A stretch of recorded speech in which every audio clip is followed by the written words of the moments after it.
পুরান ঢাকার মিটফোর্ডে ব্যবসায়ী সোহাগ হত্যাকাণ্ডের এক সপ্তাহ পার হয়েছে। বুধবার পর্যন্ত এই মামলায় ৯ জনকে গ্রেপ্তার করা হয়েছে। শুরু থেকেই হত্যাকাণ্ডে চাঁদাবাজি ও রাজনৈতিক পরিচয়ের অভিযোগ ওঠে।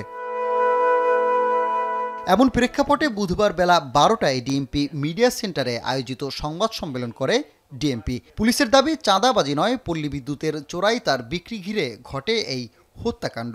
এমনকি বিগত আওয়ামী সরকারের আমলে হাজী সেলিমের ভাতিজা পিল্লু কমিশনারের ছত্রছায়ায় এই ব্যবসা করত নিহত সোহাগ। প্রেক্ষাপট পাল্টালে অন্য একটি পক্ষ এই ব্যবসার নিয়ন্ত্রণ ঘিরেই ঘটে এই হত্যাকাণ্ড। পল্লী বিদ্যুতের তার যে চুরি হইতো, এই চোরাই তারটা এরা কিনে আবার বিভিন্ন ধরনের যে ফ্যাক্টরি আছে যারা অ্যালুমিনিয়ামের ডেকচি পাতি কড়াই বিক্রি করে, তাদের কাছে এরা বিক্রি করত।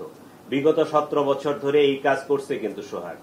এই 5 আগস্টের পট পরিবর্তনের ফলে সে আবার তার ভোল পাল্টায়া এদিকে আসছে। এইখানে আরেকটা গ্রুপ এই ব্যবসার সাথে জড়াই গেছে। তখন ব্যবসায়িক একটা বিভেদ তৈরি হয়েছে দুইজনের মধ্যে। হত্যাকাণ্ডের শুরুর দিকে মূল হোতাকে শনাক্ত করা হলেও পরিচয় জানা যায়নি বলে ডিএমপি কমিশনার বলেন। পটুয়াখালী থেকে গ্রেপ্তার রিজওয়ান উদ্দিন অভি সোহাগের উপর পাথর নিক্ষেপকারী।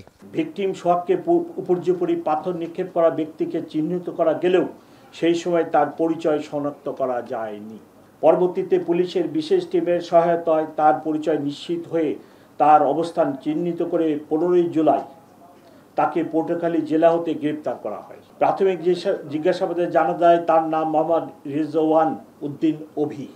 হত্যার ঘটনায় মামলার এজাহার নিয়ে সোশ্যাল মিডিয়ায় বিভ্রান্তিমূলক তথ্য ছড়ানো হচ্ছে বলে দাবি করেন ডিএমপি কমিশনার। এই মামলার বাদী নিজে 5 জনের নাম বাদ দিয়ে নতুন একজনের নাম সংযোজন করে 19 জনের নামে মামলা দায়ের করে। তবে অভিযুক্তদের রাজনৈতিক পরিচয় নিয়ে প্রশ্ন করা হলে এটা মামলার সাথে সংশ্লিষ্ট নয় বলে জানান কমিশনার। উক্ত খসড়া এজাহার থেকে 5 জনের নাম বাদ দিয়ে নতুন করে আরও একজনের নাম সংযোজন করত মোট 19 জনকে আসামি করে এজাহার দাখিল করে।